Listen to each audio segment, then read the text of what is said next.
భారతదేశంలో స్వతంత్రం వచ్చిన తొలినాళ్లలో తీసుకొచ్చినట్టు భూ సంస్కరణ చట్టం 12 ఎకరాలకు మించి ఉంటే ప్రభుత్వానికి స్వాధీనం చెయ్యాలి లేదా ప్రభుత్వమే స్వాధీనం చేసుకునేటువంటి చట్టం. ఆ రోజుల్లో తమ కుటుంబ సభ్యుల పేర్లను రాసిన వాళ్ళు ఉన్నారు, కొంతమంది వేరువేరు కాపురాల పేరుతో చూపించి అయినా కూడా లాక్కున్నటువంటి సందర్భాలు ఉన్నాయి. ఆ తర్వాత ఆ చట్టానికి సంబంధించి అనేక చర్చలు నడిచినాయి. అయితే ఆ తర్వాత కాలంలో ఇండస్ట్రియల్ పాలసీలు వచ్చాక ఒక పరిశ్రమకి వందలాది ఎకరాలు కావాల్సి వస్తుంది కాబట్టి దానికి కొన్ని మినహాయింపులు ఇస్తూ వచ్చారు. ఈ మినహాయింపులను అడ్డుపెట్టుకుని ఇప్పుడు భూములు విపరీతంగా, అంటే మనం కొనుగోలు చేసే భూమి ఎంత ఉండాలి అన్నటువంటి లిమిటేషన్స్ని కాస్త ఎగ్జాంప్ట్ ఇచ్చేటప్పటికి ఆంధ్రప్రదేశ్లో గత ప్రభుత్వ హయాంలో విపరీతంగా భూములు కొనేశారు కొంతమంది. ఇది తాజాగా సిసోడియా చెప్తున్నటువంటి లెక్క ప్రకారం తెలుస్తుంది.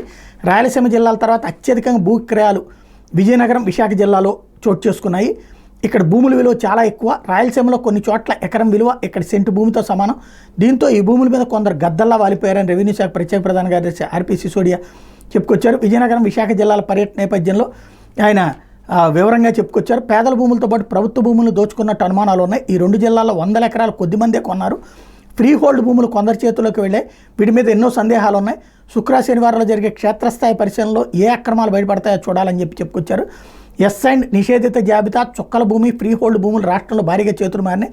తప్పుడు పత్రాలు సృష్టించి రికార్డులు తారుమారు చేసి భూములు కొలగొట్టినట్టు ఆరోపణలు. ఈ నేపథ్యంలో తహసీల్దార్లు, సబ్ రిజిస్ట్రార్లకు ఒక నమూనా ఇస్తున్నాం. అందులో 2019 ఏప్రిల్ 1కి ముందు 2024 ఏప్రిల్ 1 నాటికి ఉన్న భూముల వివరాలు ఇవ్వాలి. వాటిని విశ్లేషించి అక్రమాలు తేలుస్తాం అని చెప్పారు. రాష్ట్ర వ్యాప్తంగా 13 లక్షల ఎకరాలను ఫ్రీ హోల్డ్ గుర్తించితే వాటిలో 25,000 ఎకరాలకు రిజిస్ట్రేషన్లు జరిగిపోయాయి. 3 నెలల పాటు తదుపరి క్రయ విక్రయాలు నిలిపేశాం. ఈలోగా వీటిల్లో ఎక్కడెక్కడ అక్రమాలు జరిగాయో తెలుసుకుంటాం. ఎస్ఐన్ భూముల క్రమబద్ధీకరణ చట్టాన్ని వ్యతిరేకించడం లేదు. ఇదే సమయంలో పేదలకు నిజంగా న్యాయం జరిగిందనేది తప్పక చూస్తామని ప్రకటించారు.